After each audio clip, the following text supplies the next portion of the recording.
Hello. Hi everyone.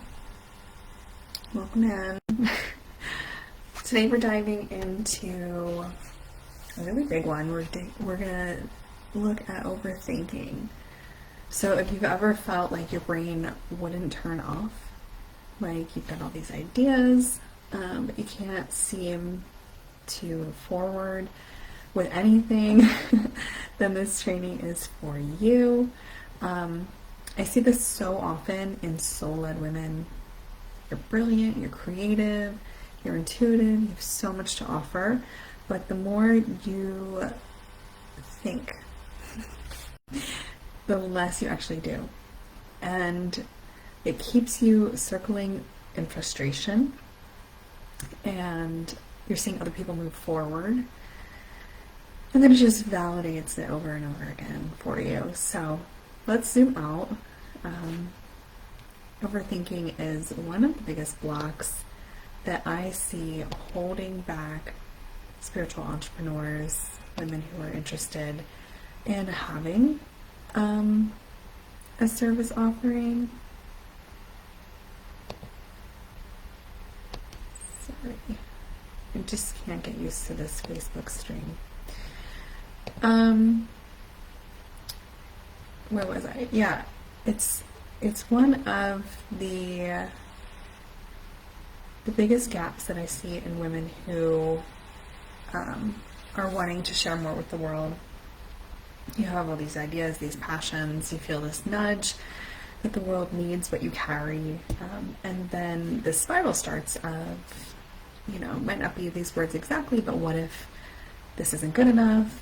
What if no one buys this? What if I put myself out there? And I get it wrong, as we see this a lot with people who are channels or psychics or astrologers. Like, what if I'm misinterpreting the message that needs to be shared right now? And so instead of sharing your offering, you continuously tweak it and rewrite it and sit on it, while all these people who can take messy action are moving forward, and all the while the people who need your work never even get a chance to experience you. And this is massive, because the overthinking doesn't just cost you time, it costs you impact, it costs you income, and it costs you the joy of really living in your purpose. So that's why I say it's the number one silent block to your soul-led success. And it's sneaky. It feels like you're being responsible or being prepared, but it's really just your nervous system keeping you safe and staying in your comfort zone. So if we don't interrupt that cycle, we're going to keep a lot of brilliant women stuck on the sidelines, and we don't want to do that. So before we get started, let's just quickly ground in together. So closing your eyes, and we're going to breathe in, we're going to hold. So breathing in for 4, and breathing out for 4. Breathing in for 4. And breathing out for 4. And breathing in for 4. And breathing out for 4. And just taking a moment to feel your shoulders drop, to feel your energy settle, to feel your mind come back to this present moment. And if you need to keep breathing, that's totally fine. Just until you feel some clarity in your body. Okay, so overthinking has this weird ability to feel like being productive. Like you're prepping, like you're perfecting, or you're protecting yourself for, anything that could go wrong. But what's actually happening is your nervous system is in a survival loop. And so in psychology, they will call it cognitive avoidance. And basically your amygdala, it hijacks your prefrontal cortex, which is your decision center. And it impairs your ability to leap forward, impairs your ability to make sound judgments. And spiritually, like some would say, it's your soul's way of keeping you safe. But we all know we're not meant to stay small. So we have to look at the cost, those missed opportunities, this circling around the same income, watching other people succeed while doing very similar things to you. And the worst part is it really keeps you exhausted, because it takes energy to keep this cycle up, and you're burning it without actually moving forward. You're burning it without actually being reciprocated, right? So I put out a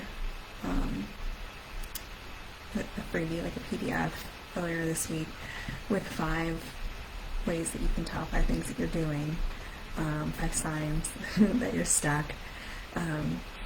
So we have analysis paralysis, and like there's this joke about analysis paralysis that kind of normalizes it, but it really is like needing to gather more and more information instead of actually acting on your intuition, on your alignment. As a perfectionism,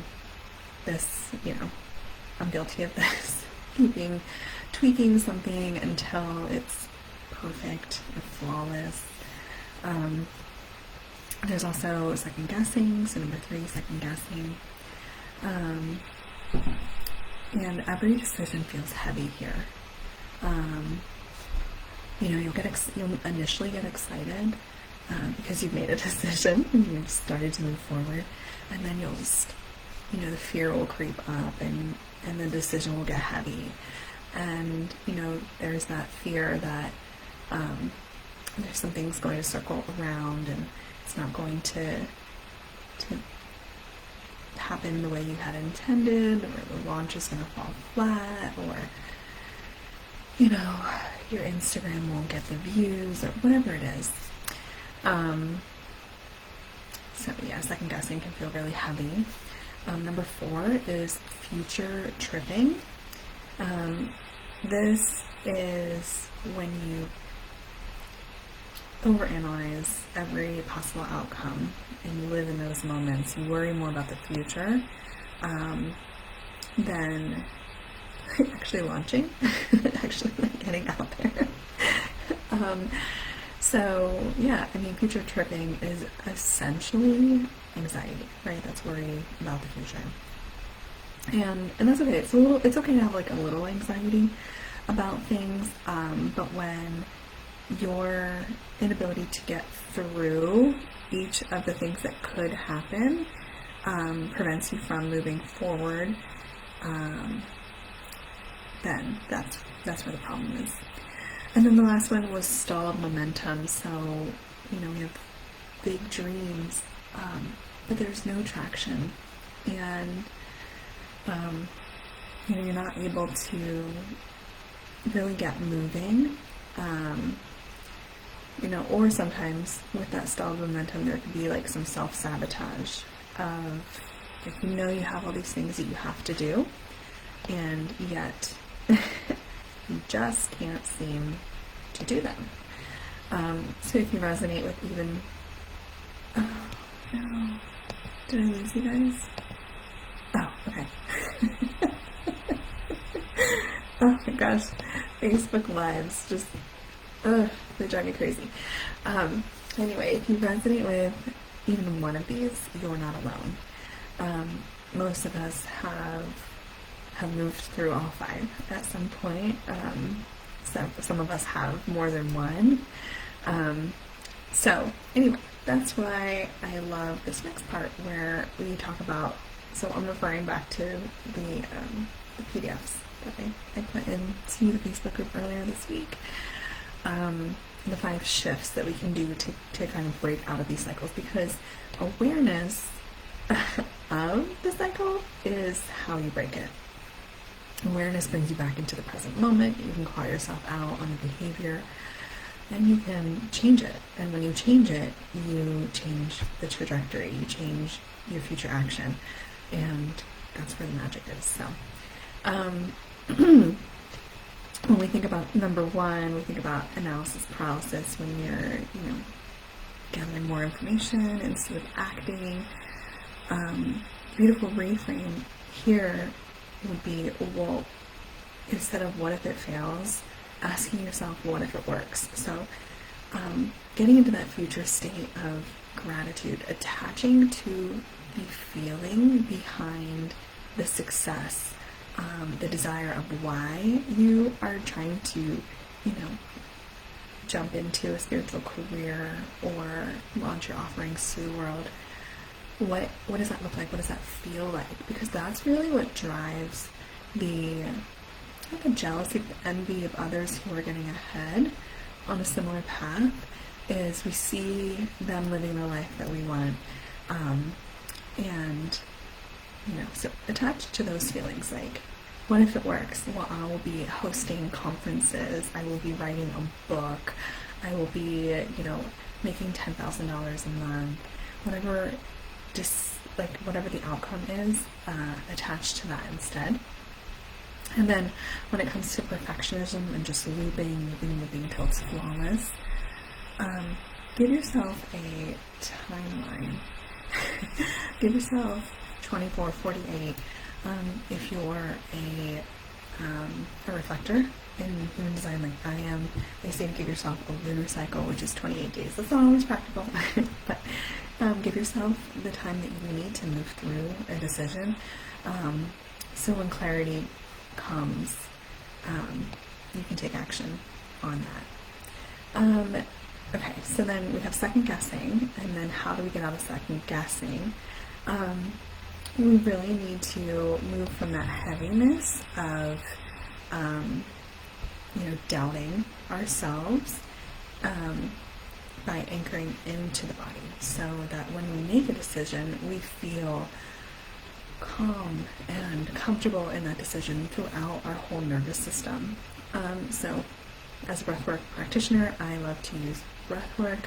The way we jumped into this lesson today was with some box breathing. I spoke through the holds so that you wouldn't have to listen to me counting, but essentially box breathing is breathing in for 4, holding for 4, exhaling for 4, and then holding the exhale for 4.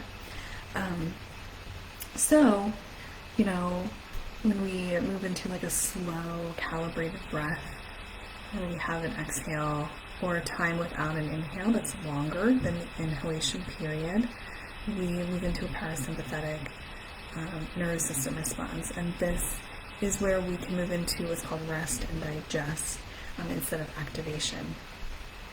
And when we're in rest and digest, we feel calm, we feel regulated, and then we can make a decision. And if it immediately invokes anxiety, we know that's not the right decision for us, but we are already doing everything we can to anchor into the body.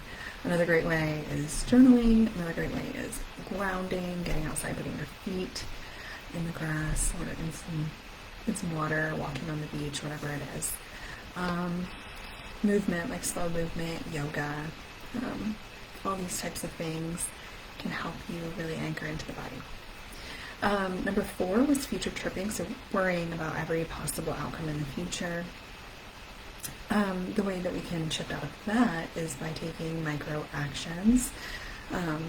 So if this is the one that you lead with, and it's not analysis paralysis, because this would kind of contradict that, but future tripping, the best way to get around this is like micro actions. So like creating a little to-do list, breaking everything into small steps that don't provoke anxiety.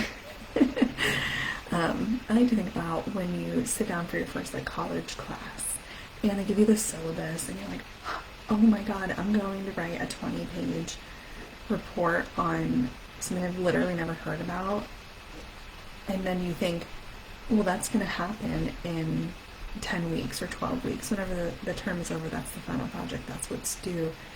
On the first day of class, you're so anxious about how you'll ever get that done.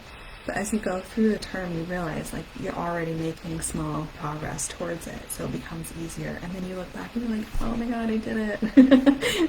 Yay! That's kind of the energy that we're trying to get to. ADD, neurodivergence, ADHD.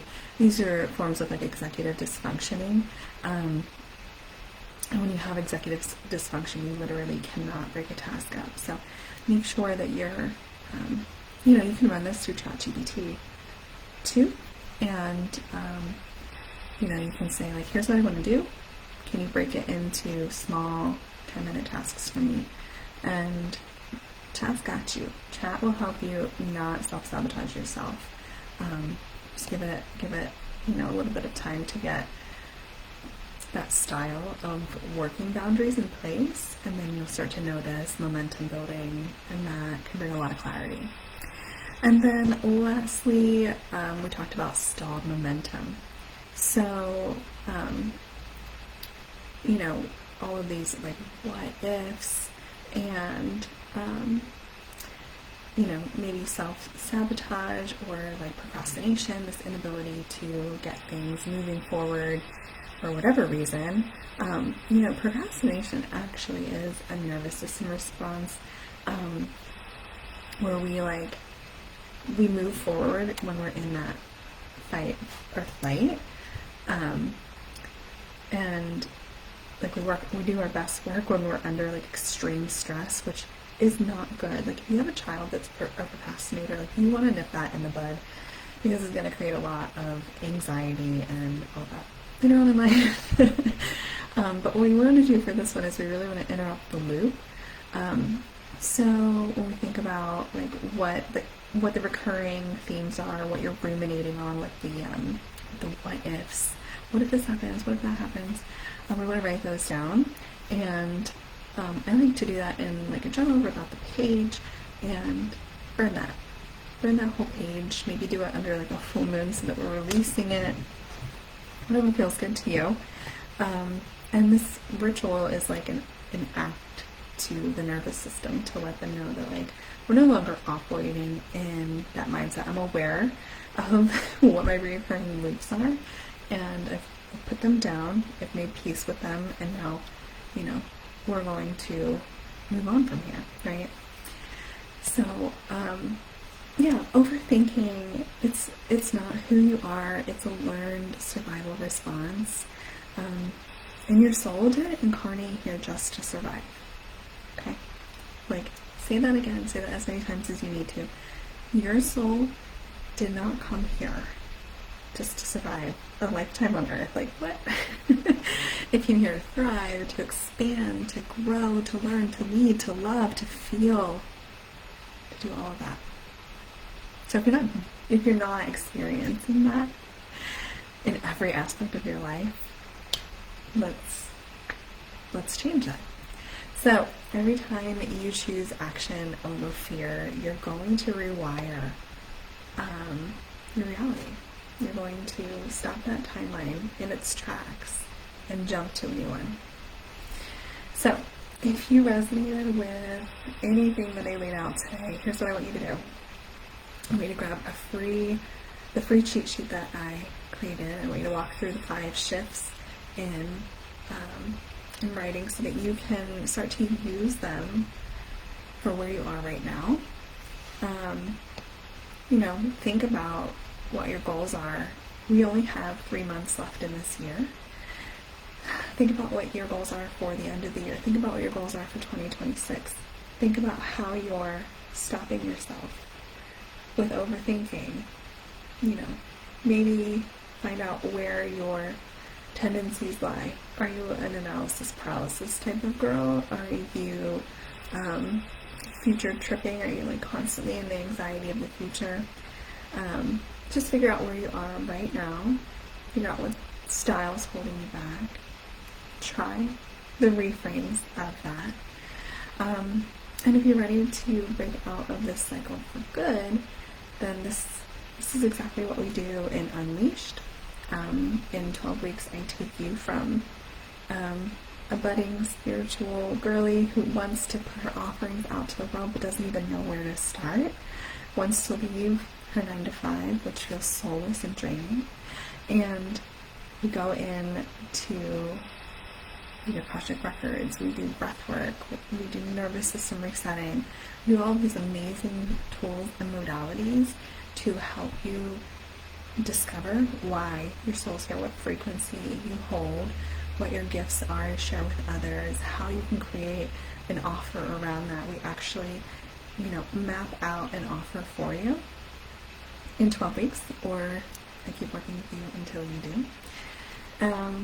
And ultimately we move from this, analysis paralysis into full fulfillment with your wealth, your leadership, your soul design, your purpose, and get you on track to living more in alignment with who your soul incarnated to be. Not this survival girly, but this thriving girly, right? So if you're interested, comment below, comment Unleashed below, and you can chat. You can see if it's a good fit, if you're ready to go deeper.